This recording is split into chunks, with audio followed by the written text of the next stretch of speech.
എട്ടാം ശമ്പള കമ്മീഷന്റെ പ്രവർത്തനങ്ങൾ സജീവമായി പുരോഗമിക്കുകയാണ്. ഇതിനിടെ നിർണായകമായ വിവരങ്ങൾ സമർപ്പിക്കാൻ കേന്ദ്ര മന്ത്രാലയങ്ങൾക്കും വകുപ്പുകൾക്കും കൂടുതൽ സമയം അനുവദിച്ചുവെന്ന റിപ്പോർട്ടുകൾ പുറത്തുവരികയാണ്. അതിനിടെ എട്ടാം ശമ്പള കമ്മീഷൻ നടപ്പിലാക്കുമ്പോൾ അടിസ്ഥാന ശമ്പളം ഗണ്യമായി ഉയർത്തണമെന്നാണ് ജീവനക്കാരുടെ ആവശ്യം.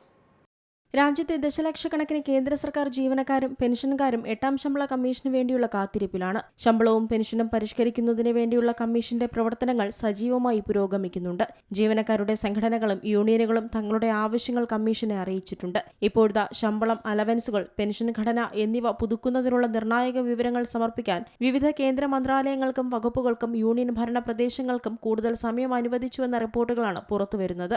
ഇതുപ്രകാരം ഔദ്യോഗിക ഡാറ്റ കളക്ഷൻ പോർട്ടലിലൂടെ ആവശ്യമായ ജീവനക്കാരുടെ വിവരങ്ങൾ സമർപ്പിക്കാനുള്ള അവസാന തീയതി 2026 ജൂലൈ 31 ആക്കിയിട്ടുണ്ട്. ജൂൺ 30 നേരത്തെ നിശ്ചയിച്ചിരുന്ന അവസാന തീയതി. നിശ്ചിത സമയത്തിനകം വലിയ തോതിലുള്ള ഔദ്യോഗിക വിവരങ്ങൾ സമാഹരിച്ച് സമർപ്പിക്കുന്നതിലെ ബുദ്ധിമുട്ടുകൾ ചൂണ്ടിക്കാട്ടി നിരവധി സർക്കാർ വകുപ്പുകളും മന്ത്രാലയങ്ങളും കമ്മീഷനോട് കൂടുതൽ സമയം ആവശ്യപ്പെട്ടതോടെയാണ് പുതിയ നടപടി. ജൂലൈ 31 എല്ലാ നോഡൽ ഓഫീസർമാരും വിവരങ്ങൾ ഓൺലൈനായി അപ്ലോഡ് ചെയ്യുന്നുണ്ടെന്ന് ഉറപ്പാക്കണമെന്ന് കമ്മീഷൻ കർശന നിർദ്ദേശം നൽകിയിട്ടുണ്ട്. നിശ്ചിത ഓൺലൈൻ പോർട്ടൽ വഴിയല്ലാതെ സമർപ്പിക്കുന്ന യാതൊരു വിവരങ്ങളും കമ്മീഷൻ സ്വീകരിക്കുകയോ പരിഗണിക്കുകയോ ചെയ്യില്ലെന്ന് പുതിയ സർക്കുലറിൽ വ്യക്തമാക്കുന്നുണ്ട്. ഫിസിക്കൽ കോപ്പികൾ, ഇമെയിലുകൾ, എക്സൽ ഷീറ്റുകൾ, PDF ഫയലുകൾ എന്നിവയിലൂടെ അയക്കുന്ന വിവരങ്ങൾ നിരസിക്കും. എട്ടാം ശമ്പള കമ്മീഷൻ ശുപാർശകൾ തയ്യാറാക്കുന്നതിന് മുൻപായി ജീവനക്കാരുടെ ഘടനയെക്കുറിച്ച് കൃത്യമായ പഠനം നടത്തുന്നതിനായാണ് ഡാറ്റാ ശേഖരണം. വിവരശേഖരണത്തിന് പുറമെ കേന്ദ്ര സർക്കാർ ജീവനക്കാരുടെ പ്രതിനിധികളുമായും പെൻഷനേഴ്സ് അസോസിയേഷനുമായും കമ്മീഷൻ നേരിട്ട് ചർച്ചകൾ നടത്തുന്നുണ്ട്.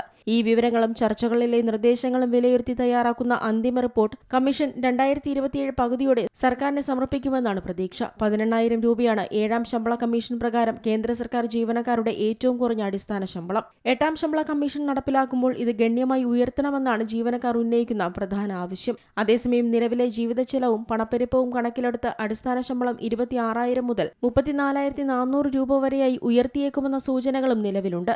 അതിനിടെ ജീവനക്കാരുടെ ചില ഗ്രൂപ്പുകൾ ഇത് 69,000 രൂപ വരെ ആക്കണമെന്ന ആവശ്യവും മുന്നോട്ട് വെച്ചിട്ടുണ്ട്. ഏഴാം ശമ്പള കമ്മീഷനിൽ 2.57 എന്ന ഫിറ്റ്മെന്റ് ഫാക്ടറാണ് ശമ്പളം നിർണ്ണയിക്കുന്നതിനായി ഉപയോഗിച്ചത്. എന്നാൽ എട്ടാം ശമ്പള കമ്മീഷനിൽ ഇത് 2.86 മുതൽ 3.68 വരെയായി ഉയർത്തണമെന്നതാണ് ജീവനക്കാരുടെ മറ്റൊരു പ്രധാന ആവശ്യം. കൂടാതെ ക്ഷാമബത്ത 50% അത് അടിസ്ഥാന ശമ്പളത്തോട് ചേർക്കണമെന്ന നിർദ്ദേശവുമുണ്ട്. നിലവിൽ DA 50% കടന്ന സാഹചര്യത്തിൽ എട്ടാം ശമ്പള കമ്മീഷൻ പ്രാബല്യത്തിൽ വരുന്നതോടെ പുതിയ ശമ്പള സ്കെയിലിലേക്ക് ഇത് പൂർണ്ണമായും ലയിപ്പിക്കപ്പെട്ടേക്കും. ഇതും അടിസ്ഥാന ശമ്പളം ഉയരാൻ കാരണമാകും. News desk Zee Malayalam news.